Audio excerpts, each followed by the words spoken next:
Hello, students. Today I would like to discuss the important branch of linguistics. This is morphology.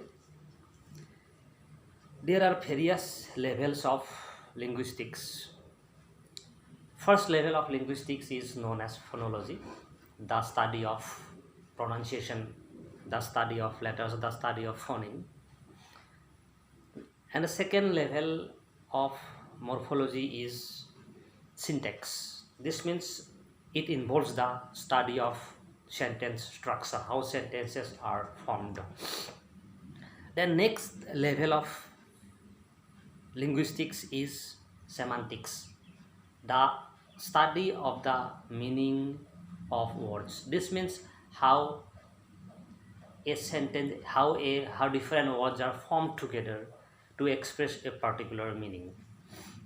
Then one more level of linguistics is discourse. This means how a specific language operate in a particular situation, in particular context.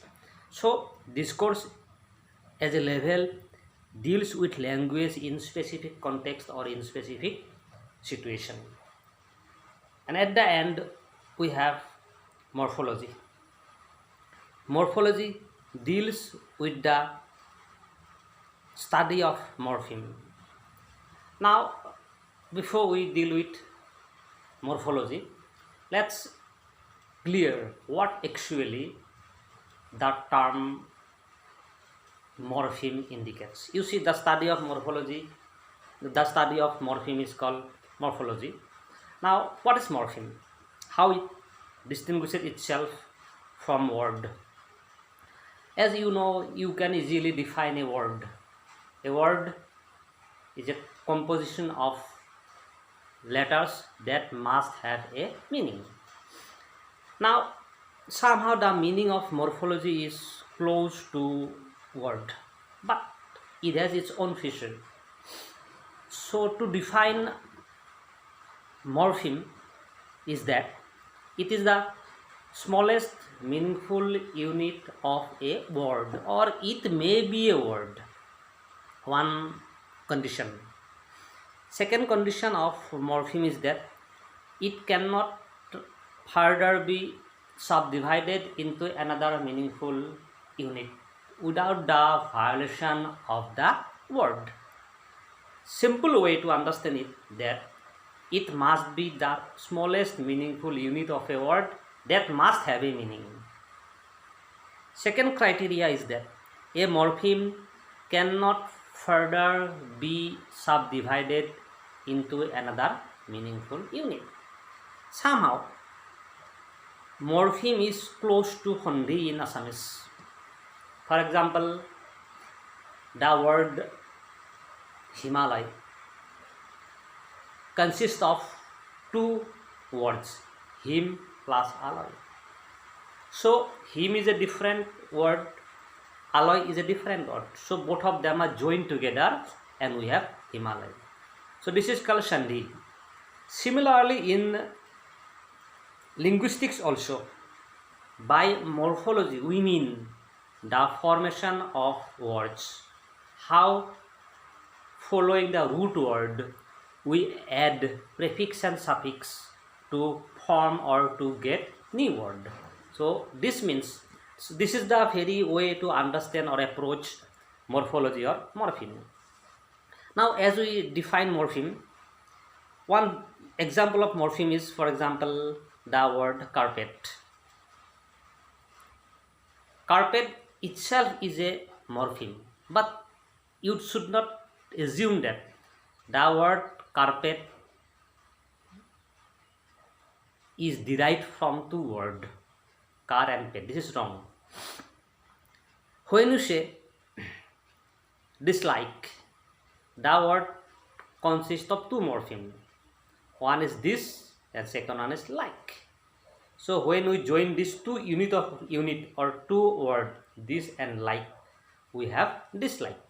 Now dislike consists of two morpheme, this and like. Similarly, faithless Faithless itself is a word, but it has two morphemes, fate and less. Now, you should keep in mind that every word must have a root, or you may better call it dhatu. Root word is the ultimate stage of a word from which we form different words. And keep in mind that morphology is also a ways of word formation. There are various ways to form new words, and morphology is the most dominant one. Now, similarly, again, to have more example, we can refer to examine plus re-examine. So, re-examine word comprises of two morpheme, re and examine. Similarly, when you say play, played, P-L-A-Y-E-D, the word played has two morpheme. One is play, that is the root word, and after the root word, we are using suffix ed, past tense marker. So ed itself is an example of ed and play. These two are example of morpheme. So this is the best way. But the question is that when you say mango, mango consists of only one morpheme.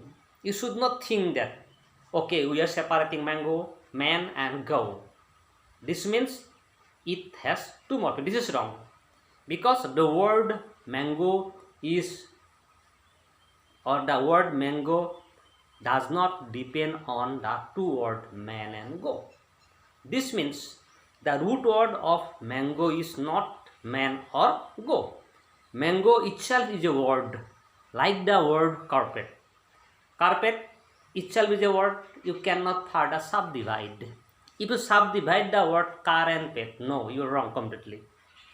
You have to subdivide those words which has its related meaning to the root word.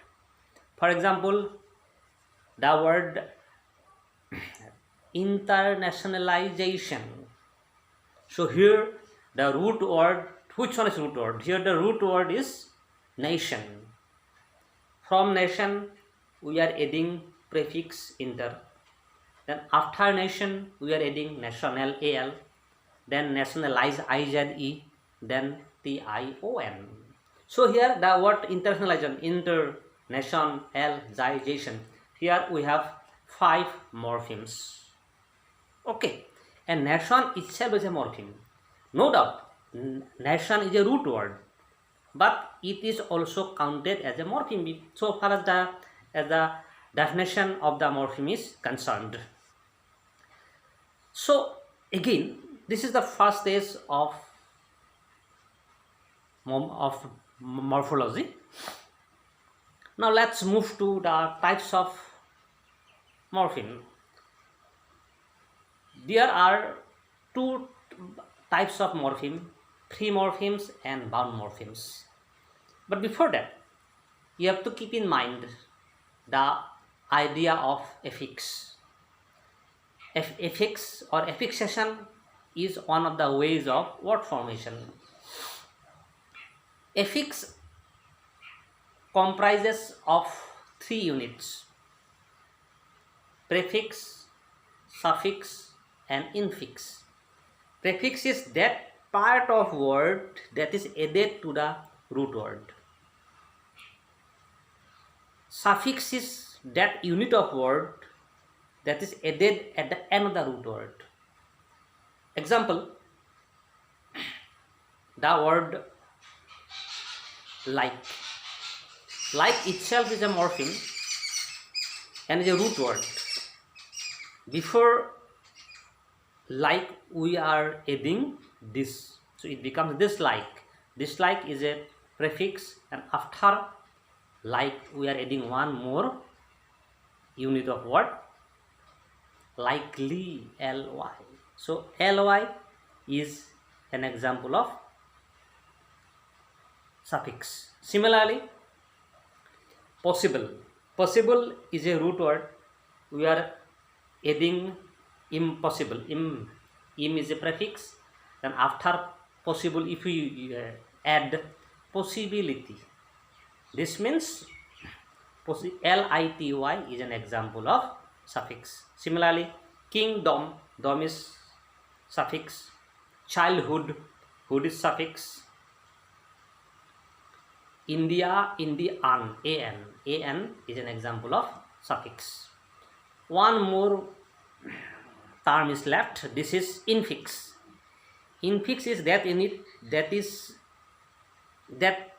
divides the root word. And infix you need not know because it is used in it is important in Greek language. Infix is not used in English language, even in Indian languages also. We need to study prefix and suffix. Prefix are those that are added at the beginning of the root word. Suffix are added at the end of the word. One more condition: there must be only one prefix added to the root word. This means you cannot add more than one prefix to the root. But you can add more than one suffix to the root word. For example, the word national. You may add so many suffixes. National, nationality, nationalization. Similarly, the word politics, political, politicized, politically. Again, the word computerization. The root word is computer. Compute. Root word is compute. Then computer, ear. Then computerize, IZE. Then computerization. So here we are adding so many suffixes. But there is not even a single word which is preceded by more than one prefix. Only one prefix is added to the root word. Coming to the example, nation, you cannot add more than one prefix. You can use international. Similarly, like or possible, impossible. Similarly, examine, re-examine. Similarly, okay, now let's elaborate the idea free morpheme and bound morpheme. Free morpheme are those morphemes which have independent meaning. This means free morphemes are those morphemes that have independent meaning or that can express their meaning independently. On the other hand, bound morphemes are those morphemes which do not have independent meaning. This means bound morpheme cannot express their meaning in isolation. To express their meaning, bound morphemes are dependent upon the root word. So example is very easy. Okay, we're choosing one word. The word play. Play is a root word. It has its own independent meaning. Keep in mind that every root word has or must have its independent meaning. Root word has always independent morpheme. Before the word play, we are adding one prefix. This is replay. Okay. Then after play, we are adding one more word. This is played or play, played, play, playing, play, plays. Third person singular number. He plays, he played, he is playing. On the other hand, we are using prefix replay, display. Now, before the prefix added to the root word has independent meaning, but the suffixes that we are using after play are example of bound morpheme because they do not have their independent meaning. For example, as I said, play, played. So what is the meaning of ed? The meaning of ed prefix or morpheme is clear only when it is attached to the root word. Similarly, mobile, mobiles. So we are adding plural s, plural formation s or es. One mobile, two mobiles. Mobile, mobiles. So s morpheme is an example of bound morpheme. On the other hand,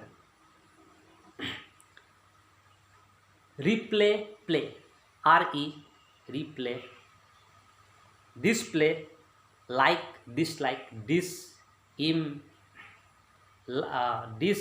re, these are example of free morpheme because they have their independent meaning. Similarly, when you say childhood, childhood is a root word, but hood is an example of bound morpheme. Childhood, kingdom, dom, hood,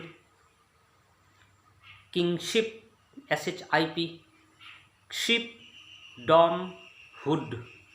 They are bound morpheme because when you say what is the meaning of dom, what is the meaning of ship, what is the meaning of hood, we don't have their meaning unless they are attached to the root word. This means when we conjoin them, the root word, the meaning is clear.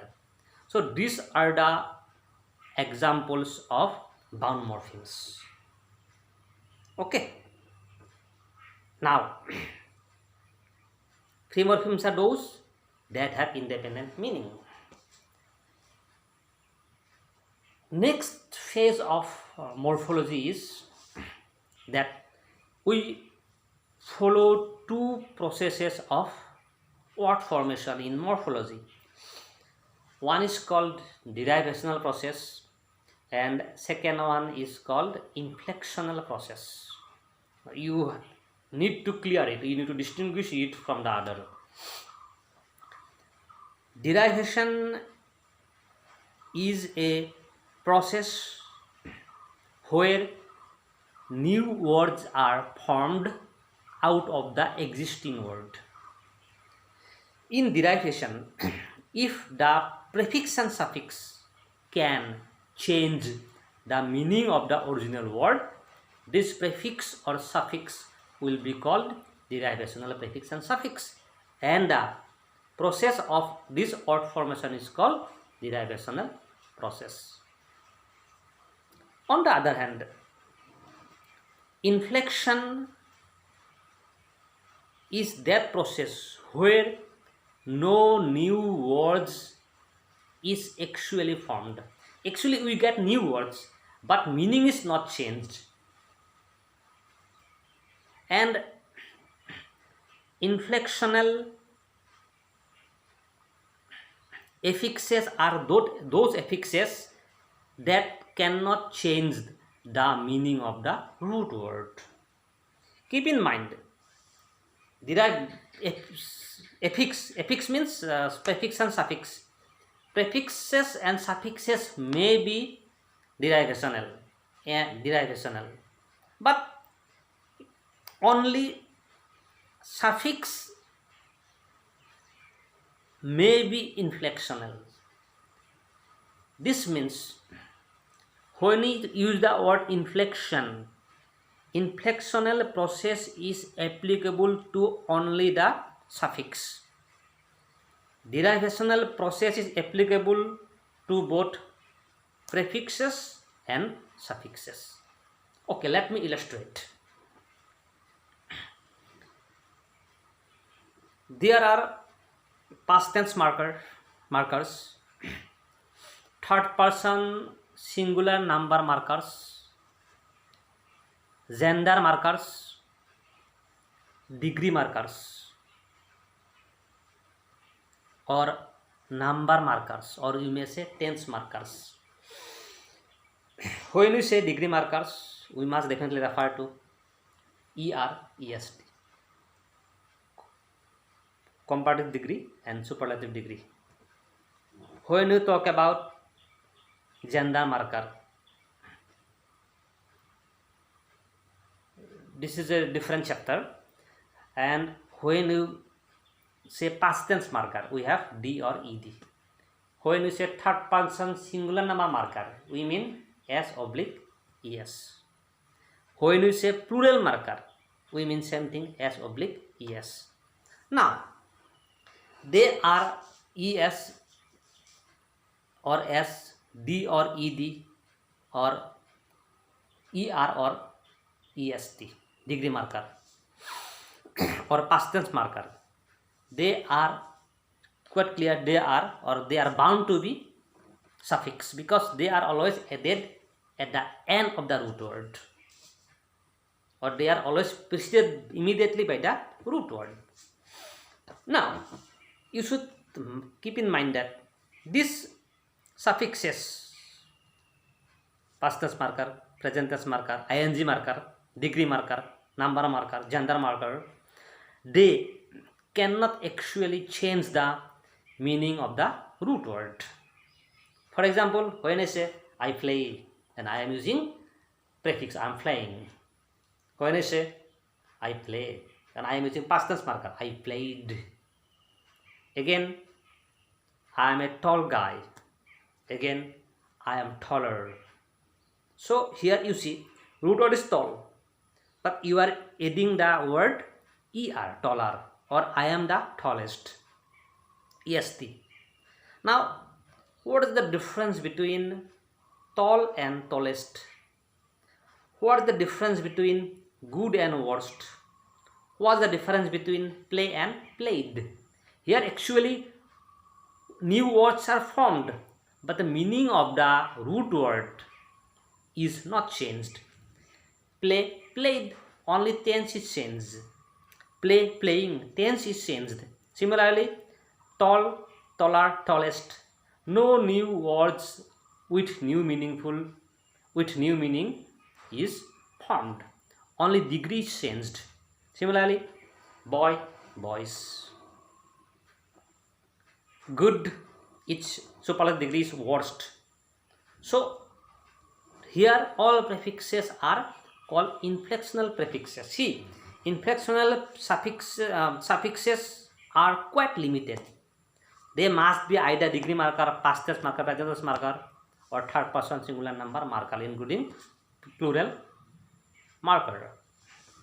So the processes through which no meaning is attached or no meaning is discovered, this process is called inflectional process, and inflection is applicable only to the suffixes. On the other hand, derivational process, for example, king, kingdom. Kingdom is a new word, king is a existing word. So once we use dom, we get a new word with new meaning. Similarly, child, childhood. Fate, fateless. Less is an example of derivational suffix. Similarly, like, dislike.